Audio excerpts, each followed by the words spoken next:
Our recent KPIX Survey USA poll has Newsom in the lead with 21% support statewide.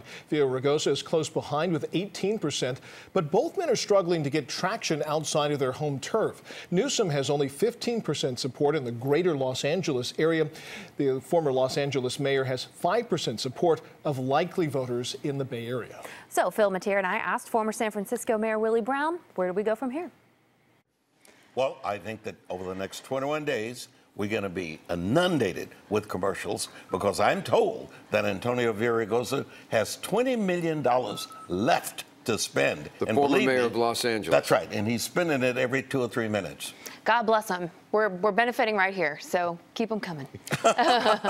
But he does not appear to be moving up in the polls after this debate. The Republicans are still surging. But if they switch their target has to be Cox, the guy who's occupying number 2, because no matter what happens, nobody can win in the primary. All you want to do is get yourself into the runoff, and that's what he needs to do. He needs to get himself into the runoff.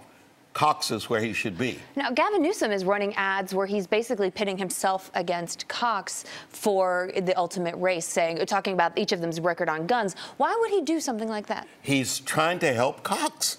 That helps Cox against what's happening with Antonio, because Cox has got almost no money. And if his name is constantly elevated, even under attack from Newsom, that helps Cox. Well, also, the reason Gavin engaged the Republicans so much during that debate was that he didn't want to engage his fellow Democrats. The last thing Gavin Newsom wants is to be running against a fellow Democrat who could pitch as being more moderate. So he was trying to elevate the Republicans and also appear as the standard bearer for the Democratic cause. And he said as much when he was asked about whether or not the sort of top 2 primary system is a good one. He said, I would like to run against a Republican. Just like in the old days.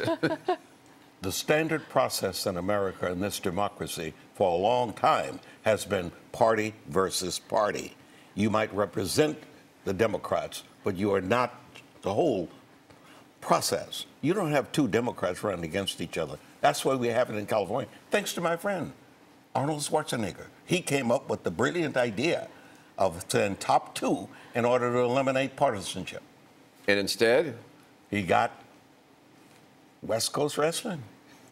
I don't think you can totally eliminate that partisanship, but yeah, I mean, that's sort of fascinating that ultimately his end game is to run against a Republican versus another Democrat. Well, I think he feels like he has a better chance of winning given the way voter registration is in the state and where sort of some enthusiasm is right now. When you're a Republican running, you have sort of a built-in ceiling of about 30 to 35% based on independents and then plus registered Republican voters. And I think those are odds that Lieutenant Governor Newsom would really be much more interested in.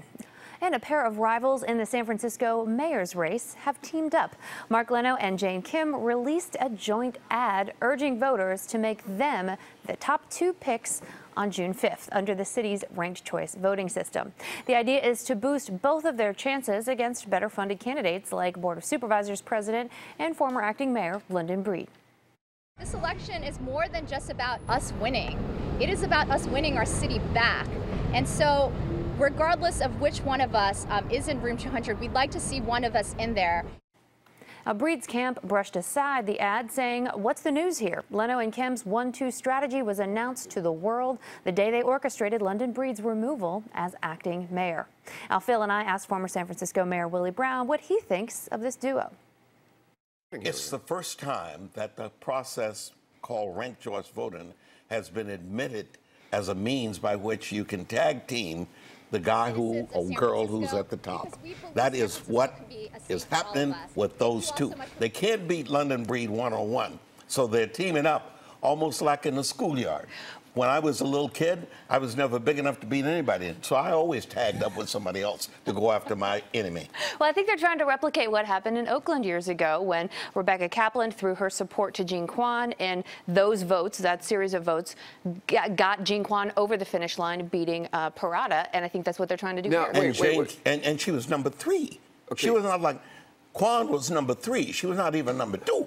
Okay, speaking of the #1 in San Francisco, that's London Breed. You are supporting Supervisor London Breed's efforts to be mayor.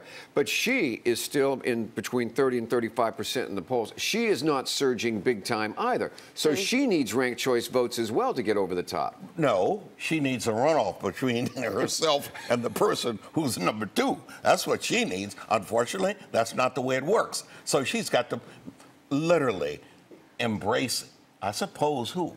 Angela? How in the hell you do that? Angela That's like Alioto. having a porcupine. Oh, my Lord.